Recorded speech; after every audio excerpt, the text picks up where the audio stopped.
Law must never be taken as a gospel. Today's law may become tomorrow's crime, and today's crime may become tomorrow's law. The permanent antidote to crime is education alone. Good morning, everyone, esteemed dignitaries, professors, and fellow students. I would like to express my sincere appreciation to all of you who have generously taken out your time to be here, and thank you for joining us today.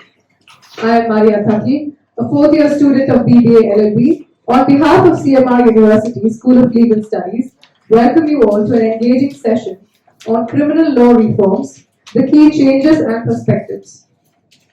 In today's session, we shall be provided with insights on how the existing legal frameworks have served the country for an extended period and how the new criminal law reform represents a meaningful progression towards justice system improvement aimed at building a legislation that is more responsive, equitable, and better suited to meet the society's evolving needs.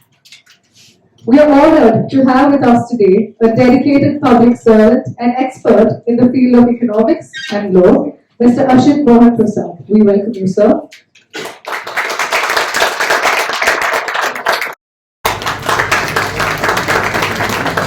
We have with us today retired Director General of Police, Mr. Ashit Mohan Prasad.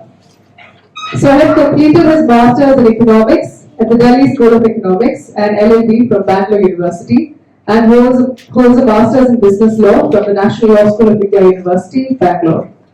He joined Indian Police Services in 1985 and has a wide range of experience and expertise as a lecturer in economics in Delhi University and as a district SP and DCP. He has also served in the Intelligence Bureau, Government of India. Sir retired as a DGP, Fire Service, Home Guards and Civil Defence. For his dedication and focused efforts in service, he was awarded the prestigious Police Medal for Meritorious Service and the President's Medal for Distinguished Service. In his lecture today, given Sir's practical and bird's-eye knowledge in the field, he will be giving valuable insights on how the criminal law modernization symbolizes more than just a legal transformation and reinforces a commitment to ensuring justice resonates with the society's changing needs. It is indeed an honor to have you, sir. We are sure that this will give us fresh perspective and much learning experience. So I now invite you to address the gathering. Thank you. Okay, thank you very much. You see, this is a very important subject that we are dealing with. And why we say that? Because the new criminal laws likely to be made effective from 1st July 2024. So your curriculum, application of law and the process in the criminal trial shall change henceforth from the 1st July. And that is the reason why the next 3 months is very important, not only to get an orientation, but to get a deep understanding of what new criminal laws imply for everyone. Now, as a student, you may have to undergo again a refresher program, because since you have done IPC, CRPC and Indian Evidence Act, the new laws, you may have to reorient yourself, because not only the numerical sections will change, but in number of cases, punishment will change. Some new sections are added, some old sections are deleted, and also new concepts have been introduced in these criminal laws to give them a contemporary orientation.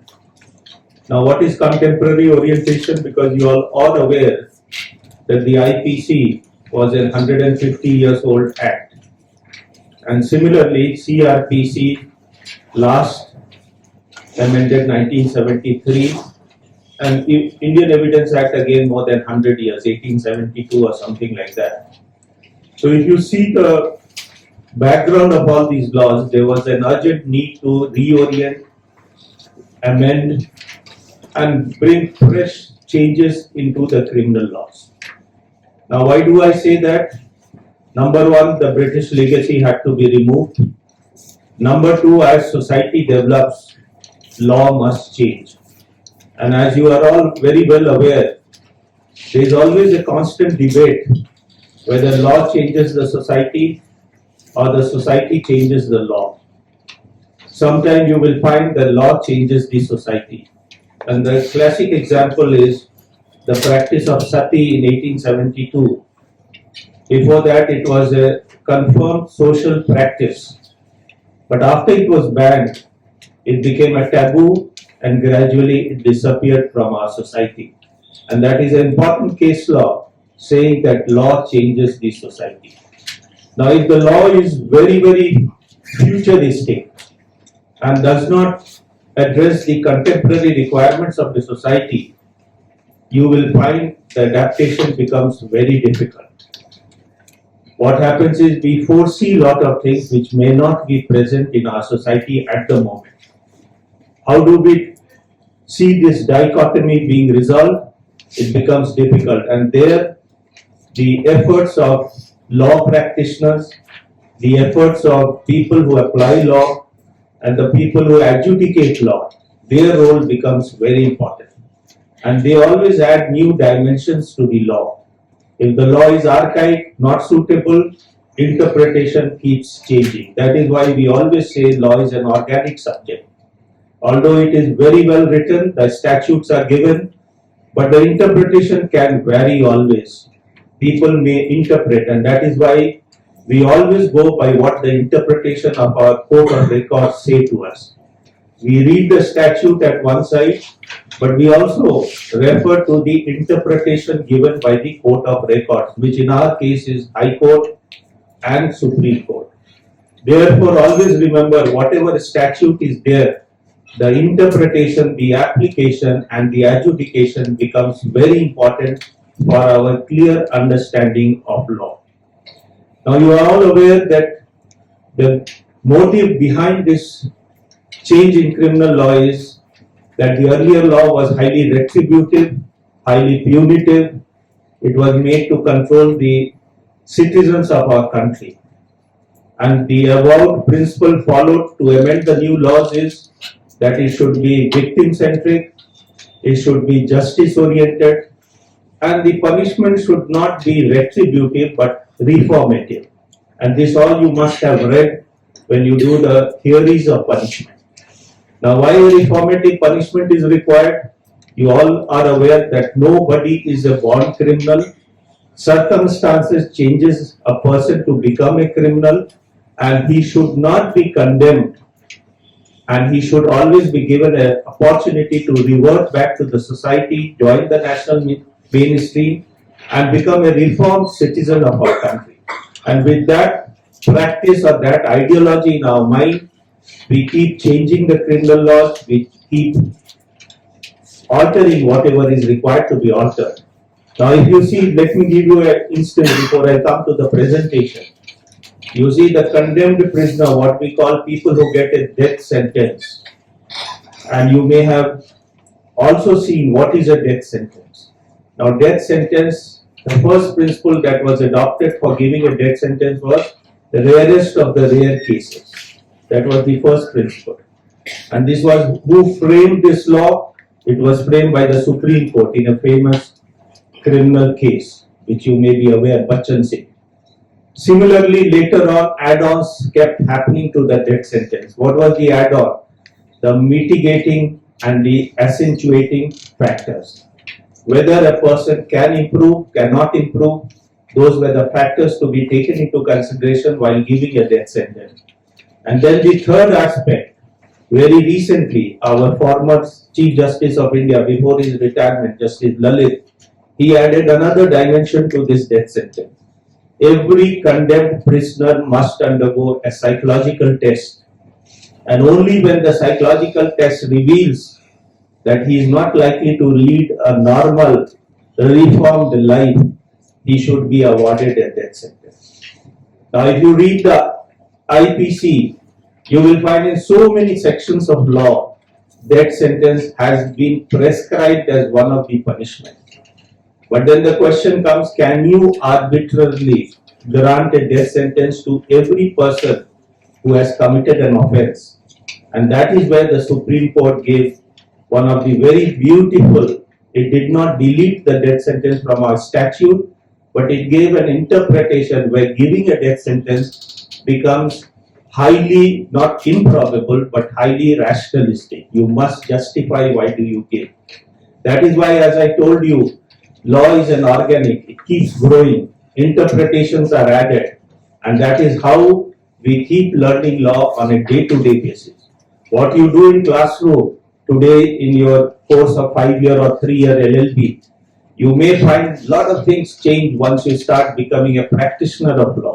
And therefore, a law student need to be updated on a daily basis by your self-effort and of course, effort like these workshops where we try to sensitize you what are the changes happening in the domain of criminal law. So with this small introduction, I would like to run through what are the important changes that are being brought in IPC, CRPC and Indian Evidence Act.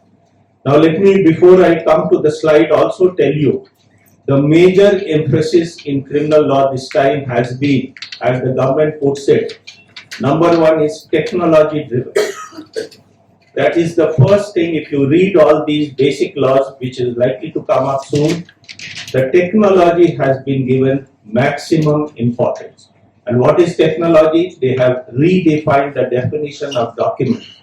And if you see the Indian Evidence Act, the definition of document, they have said all electronic records become documents and it needs to be authenticated.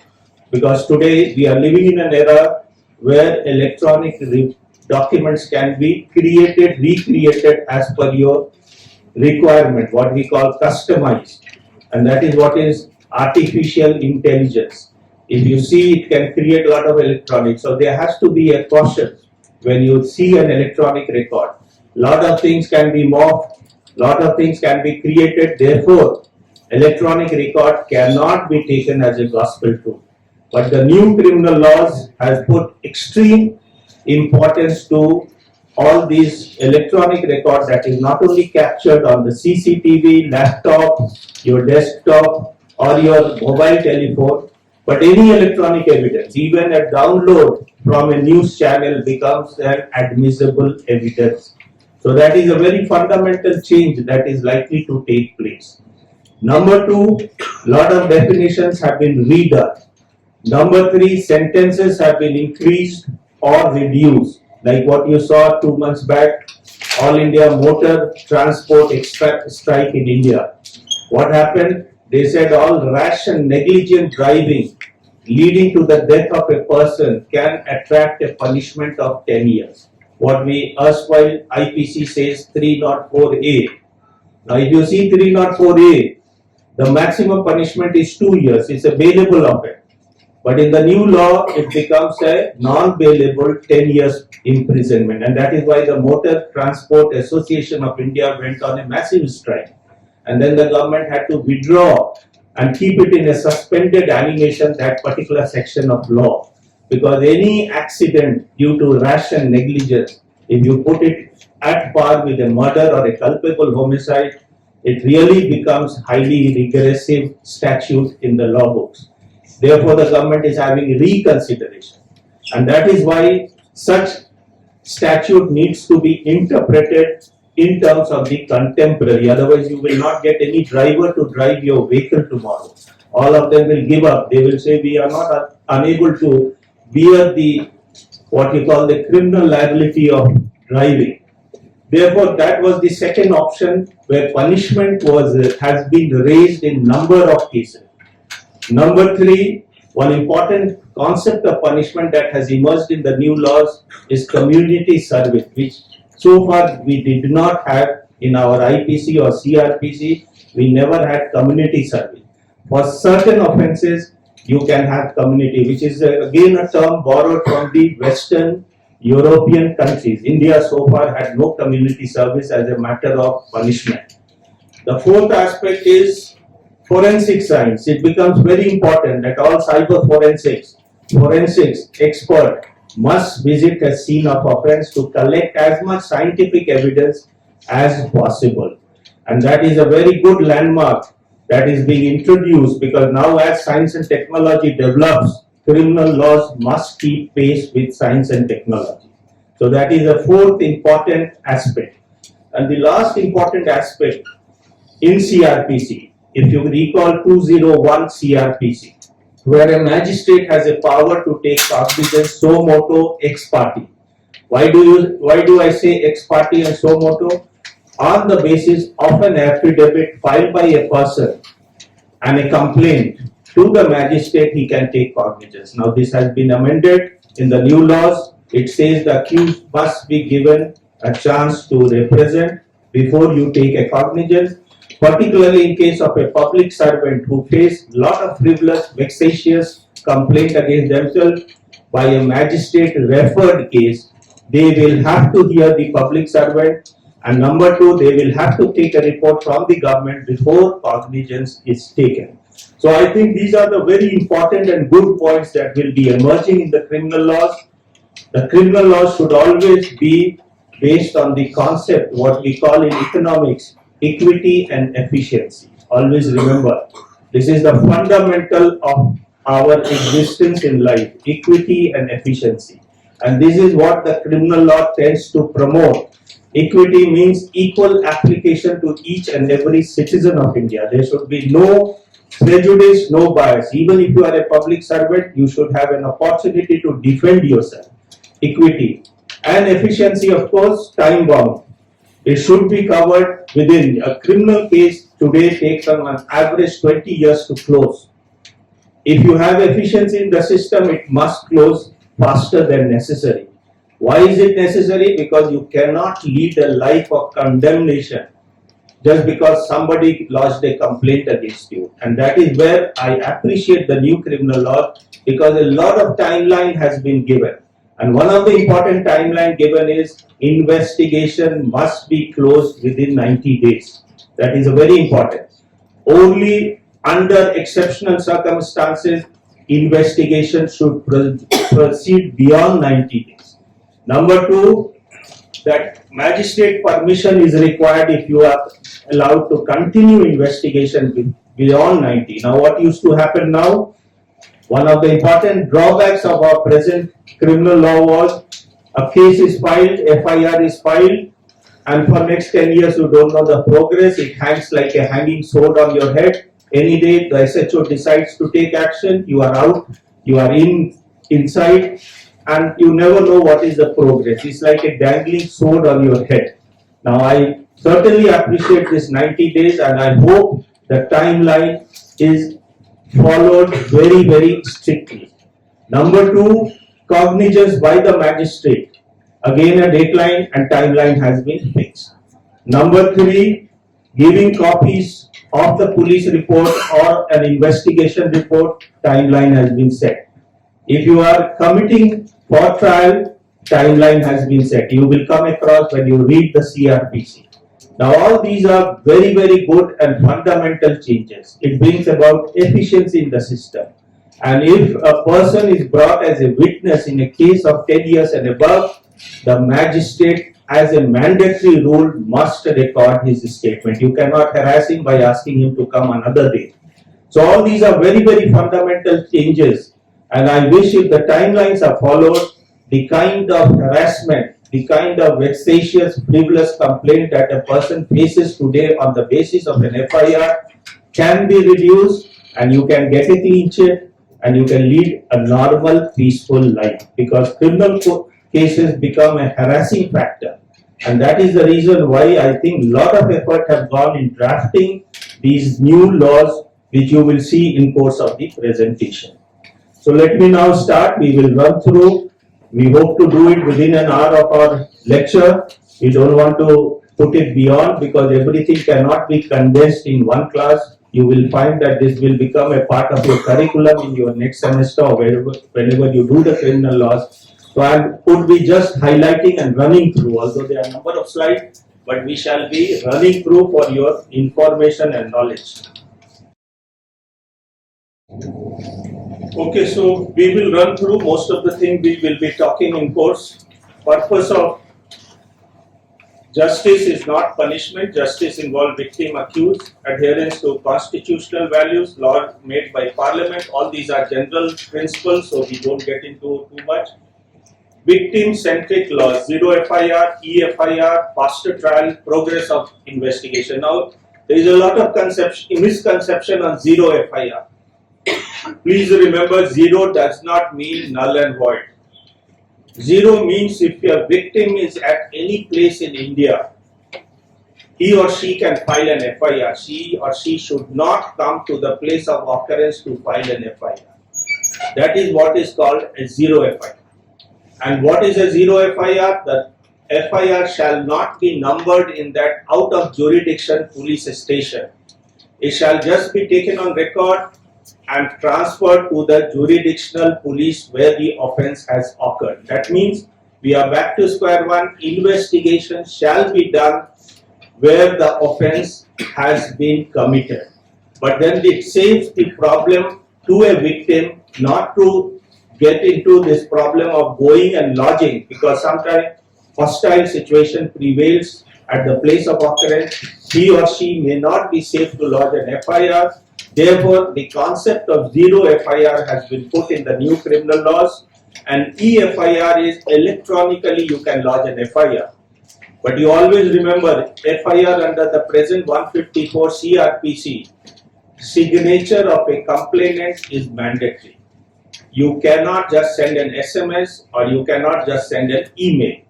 Now, till our digitization of signature happens, what we are doing here is that we are giving 3 days time for the SHO to verify and take the signature before this FIR is put on the record. Because a message is not an FIR, it's just an information. An FIR starts the legal process. Therefore, the signature of a person who lodges an FIR is important. Tomorrow, hold or behold, the FIR becomes a wrong thing. He can be still prosecuted under IPC. That is why signature becomes very important. And it's the same thing, the counterpart, when you go to a magistrate, you need an affidavit, because if you give a wrong information, you can still be prosecuted under the IPC. Faster trial, progress of investigation. What is progress? After 90 days, the victim must be told by the investigation officer what progress in investigation has taken. The victim has a right to know the progress in investigation. That is a very good change brought in the criminal laws. Withdrawal of prosecution, you will find lot of time cases are withdrawn. The prosecutor gives an application in the court saying that we are not interested in prosecuting. In a criminal trial, always remember the state has the responsibility of prosecution. If a prosecutor withdraws, it has been made mandatory that the victim must be heard before the prosecution is withdrawn. Now all those are first time in the IPC, you know, terror and organized crime has been defined. We shall do it later. And then the modern police prosecution, technology, forensic, as I just introduced to you, the subject that has been brought in the new criminal law. Now changes at a glance. 511 is the current IPC. When you read IPC, you have 511 section. That gets reduced to 358. So this bar diagram shows you the at a glance what is going to be. So your number of sections get reduced in IPC. How is it reduced? Because a lot of those sections which were inapplicable, archived of the British period, like thugs. You will find there is a section on thugs. Now those things have become highly irrelevant now. So that is a good thing that has happened. The sections have come down. In the BNS, that is the counterpart of CRPC, you see earlier we had 484, now we have 531 sections. So CRPC becomes a bit more voluminous, more larger, number of sections get multiplied. And in the Evidence Act, BSA, Bharatiya Sakshya Act, BSA, that is counterpart of Indian Evidence Act, 167 becomes 170. So these are the major sections, and if you see new offences in BNS is 20, new clauses in CRPC or BNSSS is 92, and in Evidence Act new sections 50. These are important statistics of the new criminal law, which is likely to be operational from 1st July. So after 1st July, the whole system in criminal laws will change. Now we come to the BNSS, and these are all the definitions which have been altered. You see, audio, video, electronic means. Now when I use this term audio video, anything like a search and a seizure operation a police officer conducts, he has been authorized to record the entire search and seizure on his mobile telephone. And you see, everybody has a mobile today. So that has been made an admissible evidence under the documentation. The only thing is he has to certify that he has done it at such and such hour so that it does not become a fake. And that is what bail bond, you will see what are the terms and conditions. And the last one is very important. If there is a conflict between Special Act and the CRPC or IPC, the Special Act shall prevail. This is of course what we are following now also. Special Act has a precedence on the local laws. Now all this, just to run through. The last one is very important. Post of Metropolitan Assistant Session Judge and Judicial Magistrate of third class are abolished. This is the highlight of this particular thing. Other things remain as such. Now if you are reading CRPC, you will find Metropolitan Magistrate for anything more than 10 lakh of population, you will have Metropolitan. We follow in Bangalore city also, Metropolitan. That shall be withstand abolished, and all these nomenclature will become uniform so that there is no confusion at all. State government may appoint as a special executive magistrate. A police officer first time in a statute being made a special executive magistrate. Normally we don't. Certain police officers enjoy magisterial powers under police commissariat system. But normally police officers in uniform cannot become magistrate. Please remember. Why? Because magistrates have both judicial and executive function. Police in uniform should not have a judicial function. You will have a directorate of prosecution. And this is a very important. This has been now made a part of a statutory requirement. In Karnataka, we have an office of directorate of prosecution. Every SP office has an assistant director of prosecution. There is a public prosecutor, and the directorate of prosecution is the head of the department who controls all prosecutors. Now he has been given a power to review all the charge sheet of cases of 10 years or more. Similarly for deputy directors of prosecution and assistant. That means they must play a role when the police makes a charge report, which currently they make it under 173 CRPC, what we call police report on the conclusion of an investigation. Now power to arrest, this is very important. Why is it important? Because you should not deny bail. Jail should not be the norm. And that is why if you read this, you shall be doing it later in your detailed study of CRPC. Always remember, arrest is not mandatory. Arrest is purely requirement basis. We should never arrest a person. And when do we arrest a person? You all know, only when he is likely to tamper with the evidence or he is likely to abscond. Only under two normal circumstances we should not arrest. And we should not arrest on the basis that he is not cooperating with the investigation. Please remember. Now in most of these cases, high profile cases which you read in the newspaper today, the Supreme Court has rightly said, cooperation with investigation does not imply confession. Please remember, if I have to cooperate does not mean I go and confess the crime. I have a right of silence. And right of silence is a fundamental right. I cannot be made to confess. And if I don't confess, it does not mean I do not cooperate with the investigation. And you will find 90% cases of arrest today is on this basis, that he is not cooperating with investigation. Repeatedly, Supreme Court has brought about that this should not, bail should be the norm, jail should be an exception. That is why you see the last section, permission of DSP and above for arrest of less than 3 years of punishment. So in lot of frivolous cases, you will find the police keeps arresting. Now always remember, arrest leads to a lot of psychological trauma.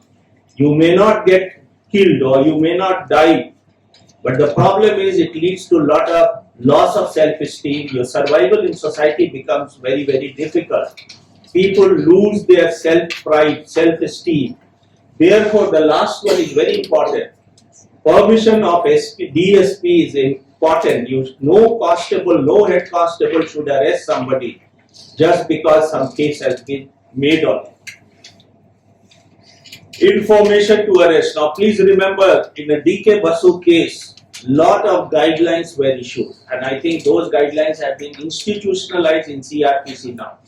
You will have a officer in charge who shall give information of all arrests made, that is ASI in every district, and he shall inform not only relatives, lawyers, anybody he likes, the arrested person, but also where he resides. If supposing a person from Mandya is arrested in Bangalore, the police officer of Mandya must know who and why has he been arrested. The grounds of arrest must be told to him. Use of handcuff, there was a system that we should not use handcuff on persons who are not likely to abscond. At one time, handcuff was used just to demoralize a lot of important citizens of our country. Now it has been made very clear, handcuff only on habitual or repeat offender who has escaped from custody and who has committed crimes under these heads. Normally, handcuffs should not be used. Medical examination made mandatory on an arrested person by a registered, RMP is a registered medical practitioner, and any police officer can ask for an exam. Why is it important? No custodial torture and no custodial death should happen. That is why medical examination of an arrested person is important. We should do away with the concept of custodial torture of a person and a custodial assault of a person. Even if you need custodial interrogation, no physical violence should be done on a person because it's an issue of human right, and a suspect or a convict enjoys the human rights. Please remember, he is not deprived of human right. Service of summons, to summarize it very shortly, technology is required. Now, what is service of summons? If you have done CRPC, you can paste it, but now electronic mode can also be used for service of summons so that delay can be avoided. And all this will be kept in a record at the police station. You will receive an email of a summons or a warrant and you shall have to comply, and that shall be taken as deemed to have been served on you. Proof of service, duly served, certification, and it shall be taken on record that deemed to have been served. Proclaimed offender, under current 82, who is a proclaimed offender? Now it has been made offence punishable with 10 years or more. They can be brought under proclaimed offender. Now recently Supreme Court has given a guideline. Straight away an investigation officer cannot ask for a proclaimed offender. The first summons must be served, warrants must be served, and then proclamation should take. It cannot be you jump to it because proclamation is a very important and it has been made mandatory and other offences have also been included. Production of electronic evidence. This is again electronic evidence can be produced. Now this requires a catch. Your device, what you carry in your pocket is a mobile telephone. And if I seize your mobile telephone, it contains something more than necessary. You have a right of privacy. And that is why even if we have made in the statute recovery and seizure of your devices, but it can often go against the right of privacy. And that is why we have to be very, very cautious in application of this particular section of law. Recording of seizure, as I told you, on your mobile, search and seizure can be recorded. Attachment, forfeiture, restoration, all these are a new thing which has been obtained, that the forfeiture of property, anything which has, you see in our IPC, if you read, there is nothing like a forfeiture of property. Only in the special laws like PMLA, we had forfeiture of property. Now it is being brought into our regular statute of forfeiture. Now, additional power to police in matters of preventive, these are all regular sections. I am not going into much detail. Registration of FIR, this is important. As I told you, This is what is 0 FIR and EFIR, and it comes under 173 BNSS. That means 154 CRPC becomes 173. And irrespective of the area where the offence is committed, it is called 0 FIR. And if it is by electronic communication, it is called EFIR. And if given, it has to be taken on record, and within 3 days, the signature has to be authenticated. NCR, I am not going into this, 155, court permission required to investigate. Police officers under section 1, SP may give investigation to any DSP. These are regular courses which wherever the victim does not have confidence on the investigation officer, he can give it to anybody. Procedure of investigation. Now in the rape case, audio, video, electronic means must be taken. It should be brought in your daily report, and it should be sent to forensic expert to visit the scene of offence, and the whole process must be videographed. This is a very important introduction in the new BNSS Act. Attendance of witness. Any old person has a right to be examined at the place of his residence. There is no need for him to be brought to the police station. He has to be done if it is an old man and the age has been reduced from 65 to 60 years, or any child or any person physically challenged. Confession, has been done up. Any magistrate can record a confession. Medical examination, victim within 7 days, the report must be forwarded to the IO. You cannot keep it pending. So all these are women-centric amendments done in the criminal law, which earlier was not part of the statute, but which was governed by court orders. Now it has been brought into the statute. Search by police officer without, again, audio, video, electronic means it must be recorded. Provision for police remand. Now this is a very important thing. 15 days. Here a lot of criticism has happened. Normally police custody is given maximum for 15 days. And that is for the purpose of aiding, assisting in investigation. Now you see why I have written here, at any time during 40 or 60 days out of a detention of 60 or 90 days. Now what is 60 days? In a non-heinous crime, the police is supposed to file a report within 60 days. In a heinous crime like murder, rape, etc., the police is supposed to complete the investigation in 90 days. This is the current scenario also. Now in any of these 40 to 60 days, 15 days remand can be given. What is the flip side of this? Bail can be denied to a person, otherwise he would have got a bail. Okay, cases for sufficient magistrate, 190, Police report on investigation can be submitted in an electronic format. Therefore, I am not going into detail. All these are where I told you right in the beginning, electronically the documents and the records can be submitted. Offences committed outside India, that has also been brought again in an electronic framework. So what the important part of the new criminal laws is, electronically evidence can be collected. Deemed sanction. This is very important. If the government, lot of time 197 CRPC, without sanction, no investigation should take place against a public servant. Now if it is delayed beyond 120 days, it shall be taken as a deemed sanction. Complaint to magistrate, as I told you, a new provision, accused must be heard, no ex parte, no cognizance should be taken without hearing. Today we face a lot of issues when a magistrate takes a cognizance because the other side cannot represent. It is a complaint based investigation. And right at the time of cognizance, a public servant or an accused have a right to be heard before cognizance is taken. Time limit for supply of documents, all these are regular feature. I am not going into the detail, but timeline has been fixed to expedite. And timeline is 60 days from the date of committal.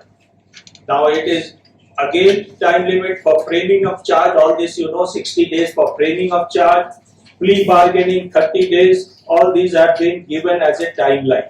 And timeline for judgment within 30 days. So all these timelines will expedite and bring efficiency in the criminal trial. timeline in a warrant case, under 60 days, everything should be completed and the judgment should also be given. And plea bargaining, if you admit of your confession that I have committed, plea bargaining application should be within 30 days. In the present system, plea bargaining was before the delivery of a judgment. Now there is a time limit fixed for plea bargaining. And punishment for first time offenders. Now this is important. Today an under trial has a right to be released if he completes half the sentence. Here what they have done is, if he is a first time offender, if he has served 1/3 of the sentence, he has a right to be released. One important amendment they have done, if you face multiple cases, you cannot be released. Like all these high profile cases of Lalu Yadav who has multiple cases. He has been released. Why? Because he has completed half the sentence. Now and the appeal is pending. Now if it is a first time offender, the period of half has been brought down to 1/3. But if a person is likely to be put on a case where there is a death sentence, life imprisonment or multiple cases, this facility shall not be available to him. This is a very important distinctive amendment brought to the new criminal laws. Now all these are time limit, evidence of public servant, all these are regular things. So I am not going into further details. Inquiry trial in absentia. Now this is a very important topic. You see, most of our high profile offenders are now located outside India. Whenever government approaches the foreign government to extradite them, the plea taken by all these offenders are that we are not convicted. It's just a complaint on us. Now the question is, in the present system of trial, unless an accused is present, the trial cannot proceed. The present CRPC. Accused need to defend himself. What the new provision has been brought, trial can be conducted in absentia. And in absentia means that the court can declare them to be convicted criminal. What is the advantage we get? If they get conviction from the court, extradition process becomes easier. So this is a very landmark. What I say is an improvement why all these offenders who escape from the country, they can be extradited on the basis of the conviction received in the court. Withdrawal of prosecution, victim must be heard. Time limit for, I have told you, not later than 45 days a judgment should be delivered. Witness protection scheme, you are aware, witness must be protected. Copy of judgment free of cost should be provided. Maximum detention, what I told you, 1/3 and 1/6 for the first time offender. People multiple charges, they should not cannot avail this as a who is an under trial. Under trial is the person who is not convicted. He is only a suspect.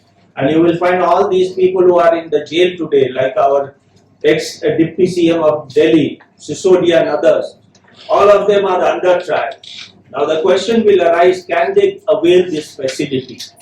And if they can, they are first time offenders, can they avail? Now the only thing is, if they are facing multiple charges, they cannot.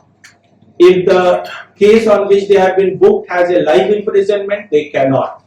But if it has a lesser punishment, they can avail, they can be released as a matter of right during the inquiry, during the trial or during the investigation. This is what it implies. Disposal of property, the court can dispose property, no need for the property to be destroyed, what we have done in 451 CRPC.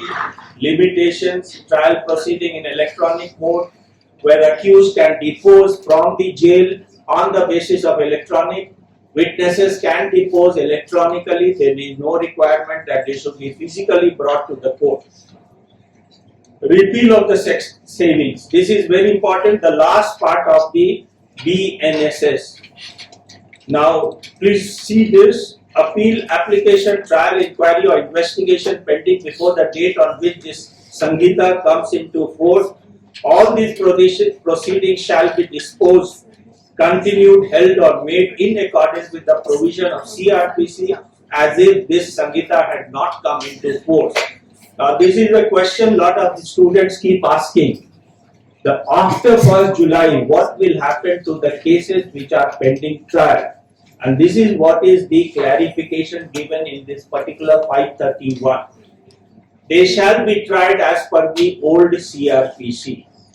It will the present CRPC, what is called BNSS, cannot be retrospective. Always remember, any criminal law is always prospective. So it shall not be applied for cases which are already cognizance taken pending in the court. They shall still follow the provision of the old CRPC. BNSS shall always be prospective in nature. So here we close the BNSS, which is counter of CRPC. Now let me run through IPC. I am just giving you the highlights, and then we shall open for your question or answers. Now the BNSS, what we just now went through the slide, is a much larger. As you saw, the CRPC sections have been increased from 460. That is why it took a lot of time to explain. And why has it been increased? Procedures have been simplified, new procedures have been added. Therefore, your CRPC becomes much more voluminous. IPC has been reduced from 511, it becomes 378 or something. So please remember, the IPC gets shrinked and the CRPC gets extended. And the CRPC, the procedures have been made elaborate to help the victim, help the accused, so that no harassment should occur. Now here all these are important things. Incomplete offences, one chapter. Offence against women and children, one chapter. Why? Because in the current IPC it was all spread out. You had to figure out. So they have brought it under one chapter. And all these offences were scattered. Therefore, an offences against human body placed after chapter. So what does the new IPC? It gives lot of importance to crime against women and children. That is the highlight of this particular slide. Now, community services for petty offence. You know what is a petty offence? Where punishment is less than 2 years, fine is less than 1,000 rupees in the current IPC. So it has been brought as a community service for petty, not for major offences. New offences added: abetment outside, having sexual intercourse with a woman by deceitful means added for inducement, printing, or these are all new offences added. Printing or publishing any matter related to court proceeding, act of hiring, organized crime and terrorism. First time it has been defined what is an organized crime. Any crime like kidnapping, abduction, extortion. If you are a member of a crime syndicate, like what we call underworld activity, you shall be brought under organized crime. And for first time, IPC contains the word terrorism. So please mark, these are the break. Otherwise, terrorism was covered under UAPA Act. Now, IPC shall be also covering terrorism. Now, you may ask the question whether any person who indulges in terrorism can be booked in IPC or UAPA. It will be the discretion of the SP to book in either of the two offences. Petty Organized Terrorist Act defined in 113. Snatching. What is snatching? You know, you go to a park, your Mangal Sutra or your gold chain is snatched. The police takes a case under 379 and sometimes takes a case under 392. What is 379? Theft. What is 392? Robbery. What is the difference between the two? Theft plus criminal force will make it robbery. While snatching the chain, if he has injured your neck, it should ideally come under robbery. But to reduce the gravity of the offence, police sometimes takes it as a minor theft. And you will find all these are very rampant in Bangalore city. Gold chain being snatched. That is why the last one, if you mark snatching, forcible grabbing of a movable property, is another distinct section has been added, what we call snatching. A miscellaneous change for a death penalty added for a gang rape of a woman. What is a gang rape? More than 2 persons raping a woman. It will be brought under gang rape and death penalty has been prescribed. Why? You all remember already we have it in our statute of 376 after Justice Verma Nirbhaya case. death sentence has been existing in the current also. Now it has been made a proper statute where any woman of less than 18 years by a gang rape, death sentence shall take place. Now other offences, you know, sedition has been deleted, but a more rigorous section has been brought. Offences of endangering sovereignty, unity and integrity. Now sedition was, what was sedition? You remember the case in Bangalore where a small young girl writing a poetry was picked up by Delhi police and taken to Delhi. What was the case? The case was spreading disaffection against the government, and she was booked for 124A. Number of journalists had been booked for 124A. What did the Supreme Court do? They stayed the application of 124A. They said it is a colonial law, therefore it need not be, because we have all got under Constitution right of freedom of expression. So it invalidates the right of freedom of expression. So the Supreme Court stated 124A is deleted in the present law, and now we have another law replacing, which is much more wider. The definition is becoming more omnibus.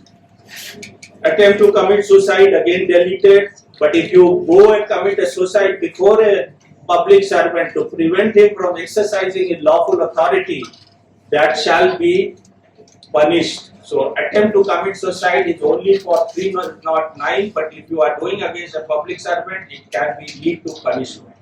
Mob lynching has been added. Like what I told you, snatching, mob lynching, group of 5 people trying to assault somebody, a specific offense has been added in the IPC, what we call the new format, ENS. Now this one what I was talking, punishment for causing death by rash or negligent act, 2 years, it is increased to 5 years. Now all these are important things which we have already talked about. Beggary has been introduced. Now we come to the BSA. So IPC is a shorter version because most of them are overlapped. Most of the crime, the definition, ingredients of the section remains as it is. Irrelevant sections have been removed, and therefore your IPC becomes from 511 to 378. So that is a major improvement in the IPC. And some new things like mob lynching added to culpable homicide, snatching, all these new terminologies, community service, all these have been added apart from electronic record. The last act which we are giving you certain highlights, we don't get into detail because each section of law requires a detailed discussion. So what I am doing is running through the highlights of each of the criminal laws, so that if anybody asks you, how is the new criminal law different? Please remember these highlights have to be kept in mind. Definition of document will include electronic or digital record. Definition of evidence will also include electronic record. So please remember this has been added. It was not there. It was only there in an IT Act. Now we are making it part of the Evidence Act also. Only through amendment, certain section of Evidence Act contained the word electronic records. Expansion of primary evidence. You know what is primary evidence. Electronic record has also been added to that. Expansion of secondary evidence includes oral admission, written admission, evidence produced by a person who is skilled in examining certain documents. So please remember primary and secondary evidence. Other significant changes: coercion added, multiple people being tried jointly and one of the accused not available, the trial cannot be postponed, the trial shall proceed. That is what is called joint trial. You must have read in CRPC, one of the accused, it need not go for adjournment. And every criminal trial will only have 2 adjournments so that it can be expedited. Other significant changes, again 61, 63, all electronic things have been brought as an evidence. Accomplice defined and his corroborated testimony can lead to conviction. So all these are the highlights of the 3 criminal laws. Now to conclude again, we have gone through the highlights. Again to conclude, what we are trying to tell you is, what have we, if you run through all these criminal laws, what have we introduced in the new criminal laws. Again, to repeat, certain definitions have been redone, certain new concepts have been reintroduced, timeline fixed, and lot of emphasis on technology and science to ensure that equity and efficiency in the new criminal laws becomes paramount. Certain offences have been given a graver connotation by raising the sentences. And why is it done? The harassment in a criminal law should be brought down. It should not be life-threatening, that once involved, your whole life goes in fighting a criminal law. For every stage, that is from framing of a charge to holding a trial to recording the statement of a witness, everything is under a timeline. Now the question will always arise in a criminal trial, whether by fixing a timeline can you expedite a trial? And your answer should be very cautious, because in a criminal trial we do not give ex parte judgment, number one. Number two, right to defend must be given to every person. If he has not defended, the whole judgment smacks of arbitrariness and whimsical. Therefore, the effort of all the people who participate, what we call stakeholders in a criminal trial, whether it is a lawyer, whether it is a judge, or whether it is a prosecutor, it becomes incumbent on them to cooperate with a criminal trial so that a time limit can be fixed and judgment can be pronounced. This is my last line, concluding line, and it is a very good effort to tell you that these criminal laws meets the requirements of our times, meets the requirement of our changing society, and it will certainly usher in expeditious trial which we are all awaiting. Thank you very much.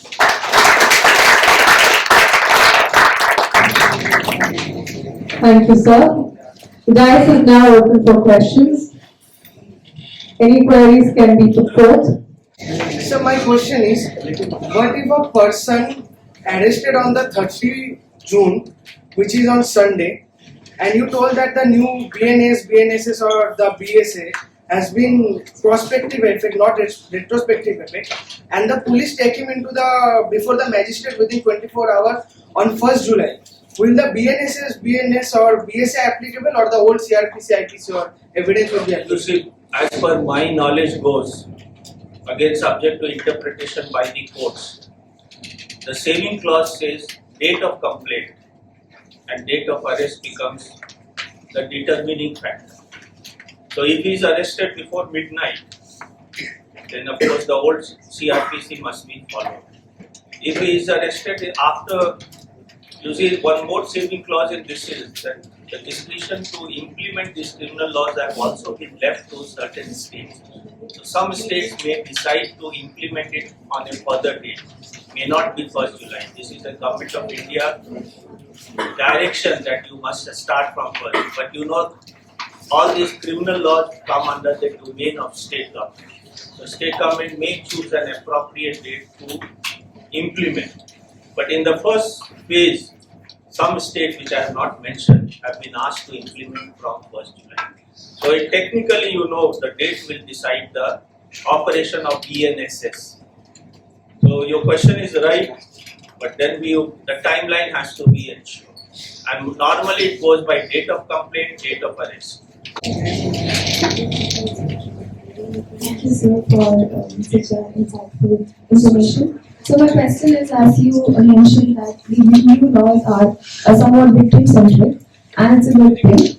Now, sir, it may be a good thing for a person who is really a victim, but in a case where today in India, the scenarios are the false cases are rising. As one the victim is being once accused is being targeted, then everything is against him. He's the one who has to go to jail, and he's the one who has to put every part of this. So, sir, how is this new, as you said, that being victim-centric, how is this isn't this violating the core essence of natural justice Act, which is the base for every new law? Or is there any new suggestions or any new things given in this new law which can protect the rights of accused also? As we can't just take every case as news. Today, I can just barely say that someone harassed me, victims, his causes, and everything goes against sexual. Someone can just now be victims and create a chaos for the accused. You see, why I say victim centric? The victim has the right to justice. And prolonged investigation, prolonged trial, the victim does not get justice. So the entire focus of BNSS, what is CRPC in the new format, is that there should be a timeline. The victim must be compensated of justice in a time period. That is the idea. Now, you may say that the accused will have to run over and all that. But accused has a right to come clean also during investigation, and that is why the timeline is given within 90 days. If a false complaint is lodged, the accused can come out clean in 90 days. You see, a lot of time you will find lot of cases are being put on, deliberately put. A recent case you must have seen in the newspaper, POXCO Act on the very important former Chief Minister. Now the question is, should we react immediately and arrest the person on basis of a frivolous, vexatious complaint? And if you do it, is it a justice for an accused person? If you see as a law student, certain FIR, you know, in a Lalita Kumari judgment, FIR became your right. Every police must register an FIR if it discloses a cognizable offence. This is what is Lalita Kumari, except few categories of crime where preliminary inquiry can be held. But now if people react, FIR is not a substantive evidence, you know that also. And no arrest should be done on the basis of an FIR. Then if you see 41A of the current CRPC, when should you arrest? If he is not likely to cooperate. What is cooperate? A notice is issued, he does not respond. Or he is likely to abscond, or he is likely to destroy the evidence, then only you should. So you have to record the reasons of arrest. My question is, accused has a right to be defended also if a frivolous case is there. And in the new frame, the timeline will ensure that the victim must get justice within a limited period. He or she should not wait for a long period to get justice. And that is the most important part of the new criminal laws, especially BNSS. IPC I am not saying much, but BNSS is a procedural law. Therefore, in a procedure, if you simplify and fix time and put technology, things can be expedited. That is the idea. You know, the justice delayed is justice denied. How do you get out? It looks very good to talk like this, justice delayed. But the problem is somebody has to bell the cat, and you have to ensure delay should not be indefinite delay. You must have a timeline, you must bring either the accused scot free or compensate the victim with the delivery of justice. This is my take on it. Hello, sir. So my question on IPC new law. So whether it will be favor for the accused to escape from the death penalty or capital punishment. So why I'm asking is whether it has been clearly put that the accused did rape or murder. So we want to always have a debate between the human rights and the capital punishment, whether it's right or wrong. So it will be a favor for you. See, the new statute does not obliterate the old court verdict. Now, any judgment of the Supreme Court, which is a court of record, shall still be used as a citation while granting death sentence or no death sentence. The guidelines in those judgments shall still be operational. Please remember that.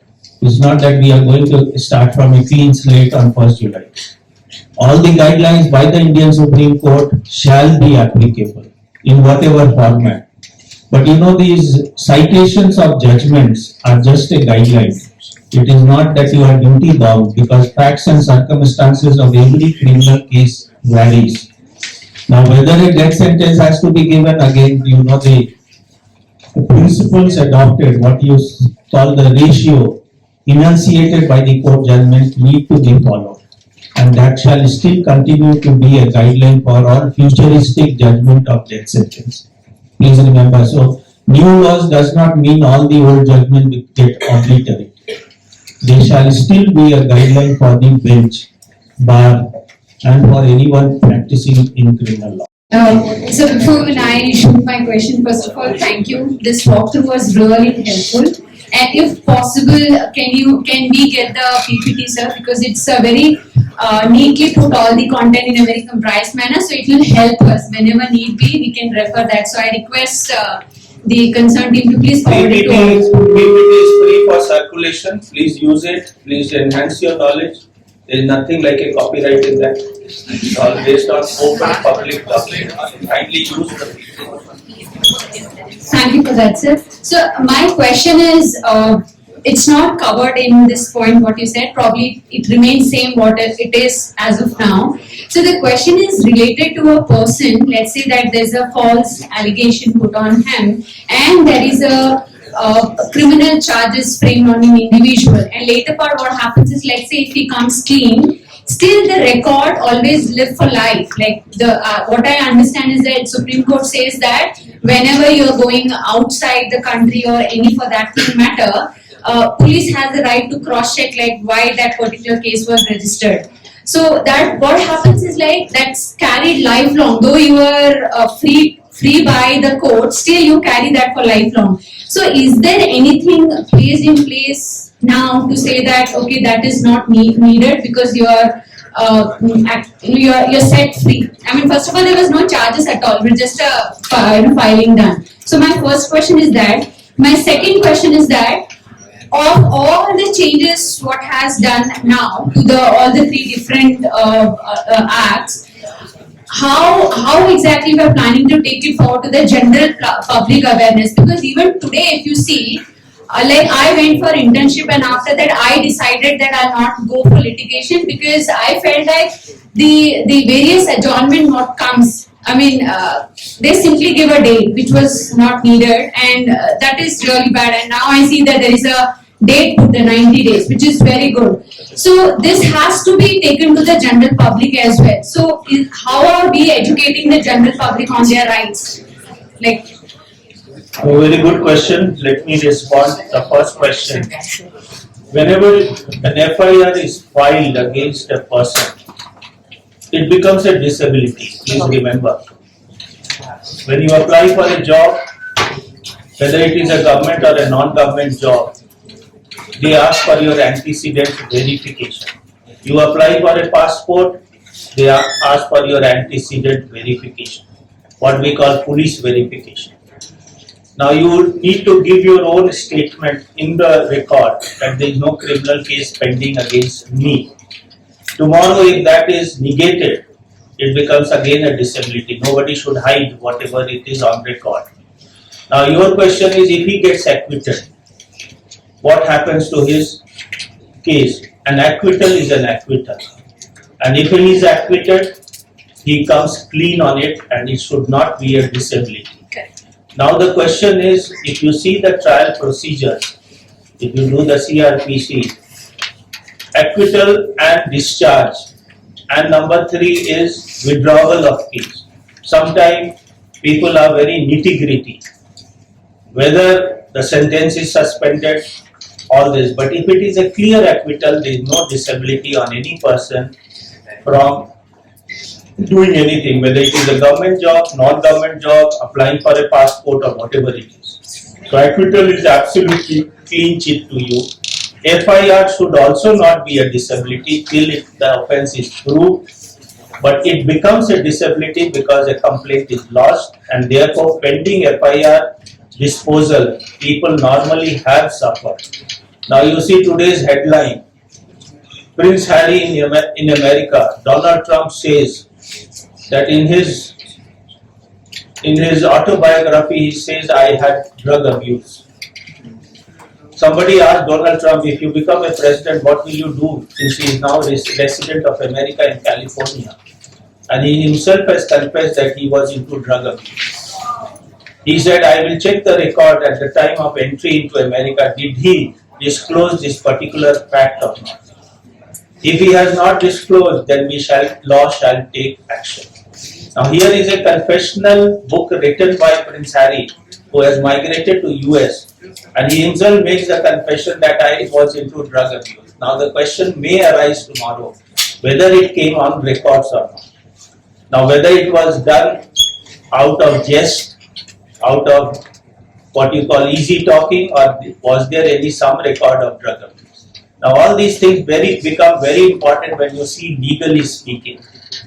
That is why when you talk, one has to be absolutely cautious while confessing things which are highly going to, in the sense, harm you in the long run. But in Indian circumstances, let me tell you, acquittal is acquittal. It is not a disability once you are acquitted. But pending acquittal, it can be a disability because certain times the recruiting agency may take a different view. So this is a problem we face. Your second question was, I just missed out. How will you take it, the education part of it? For education, you know, the government, while announcing that 1st July is the deadline set for the implementation of these criminal law, has requested all the organizations involved in criminal proceeding, like it could be your advocate or the lawyers association, the bar bench, etc., to do a workshop. Let there be some kind of awareness created for the criminal law, like in a school or a college awareness. But fundamentally, please remember, the criminal laws are not changing. Fundamentally, the basic principle, the basic precept remains the same. Only thing what is changing is introduction of new ideas like technology, sentences have been reduced or increased, timeline fixed. These are the fundamentals. But basic definition of crime, if you read IPC and compare it with the new BNS, you will not find that basic ingredients of crime have been altered. It remains the same.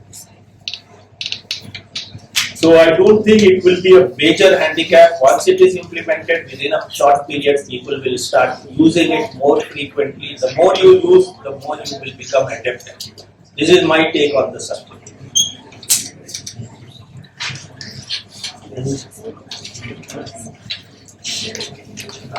I hope you are satisfied, or any. This is the only thing I can tell, because these are to be implemented and made awareness must be created. But fundamentally, nothing much.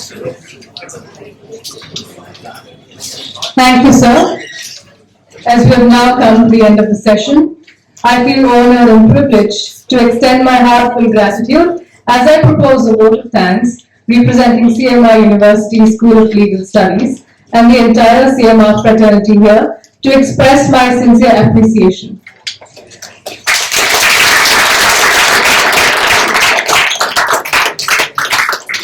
First, I would like to convey our deep sense of gratitude to our esteemed chief guest, Mr. Ashit Mohan Prasad, sir. We are truly honored that sir has taken out time from his busy schedule to grace us with his presence.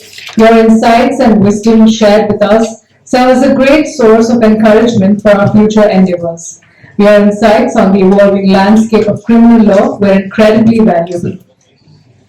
I extend my thanks to our Dean, Professor Dr. T.R. Subramania.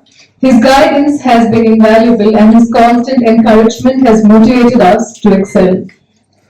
I would also like to thank our Director, Professor Dr. Vijay Prameshwaran, for his constant dedication and encouragement. A special word of thanks goes out to our Faculty Coordinator, Ms. Nirmala Harish. Your contributions, guidance, and unwavering encouragement have played a significant role in shaping our efforts and making them successful. And last, I would like to express my sincere appreciation to all the students present here for your cooperation.